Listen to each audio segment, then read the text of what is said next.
Hello everyone, you were asking me to do some amuse bouche. So today, I'm gonna show how you can make these cool looking beetroot cylinders with goat cheese filling. So let's do it. So I have here two big beetroots. So one I'm gonna juice it and the second one I'm gonna bake inside the oven. So I'm just gonna spread a little bit of fresh thyme and rosemary on the tin foil, drizzle it with a little bit of vegetable oil and season it with salt and pepper. And I'm gonna bake it like this, 200 degrees Celsius, until the beetroot's gonna be soft. So I guess that's gonna be around 1 hour. Then the second beetroot, I'm just gonna peel and chop to smaller pieces. I'm using knife for peeling now, but of course you can also use peeler. And then the last step is just to put everything inside the machine and get juice out of it. And if you don't have machine like this, you can also buy just beetroot juice from the shop. The next thing I have to do is to cook tapioca petals.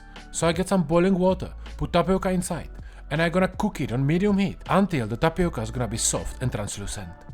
And at this time, is my beetroot soft enough? So I just take it out from the oven, I leave it to cool down a little bit, peel it, and then slice it on mandolin. And from these slices, I'm gonna cut nice small dices, which I'm gonna use later on for my filling. And the rest of the beetroot I'm gonna use for my beetroot cylinders.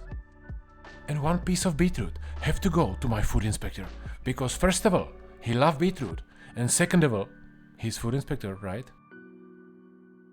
And now it's time to start with my filling.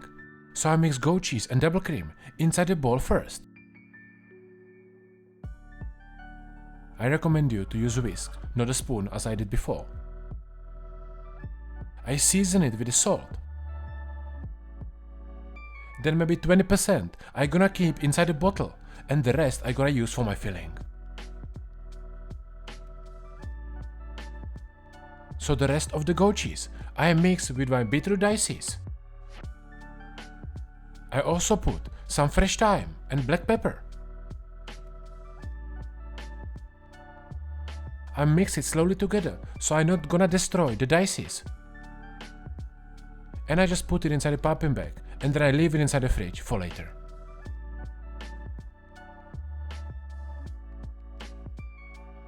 And now it's finally time to start with my cylinders. So I drain the tapioca first. And then I mix it with beetroot and beetroot juice inside the blender. I'm gonna blitz it everything for around 5 minutes. And then I spread it on the baking paper and I'm gonna put it inside the dehydrator to get completely dry. If you don't have one, just use oven on very low heat, around 50 to 60 degrees Celsius, and you get same result, just gonna take a little bit more time. The important thing is that you don't wanna make it dry completely, because otherwise you're never gonna be able to cut it. So dry it just like 90% and then you can cut nice strips with a knife.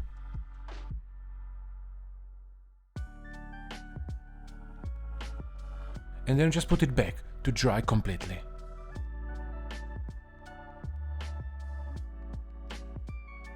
And then after that, you just prepare a little bit of hot oil around 160 degrees Celsius. You put your strips for a few seconds inside and then you roll it straight away.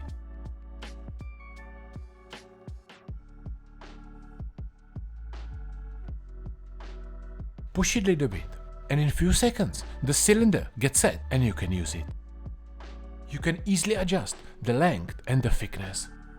And you can use it alone as the cracker or put some filling inside, as I do. When the cylinders get cooled down a little bit, I can put my beetroot cream.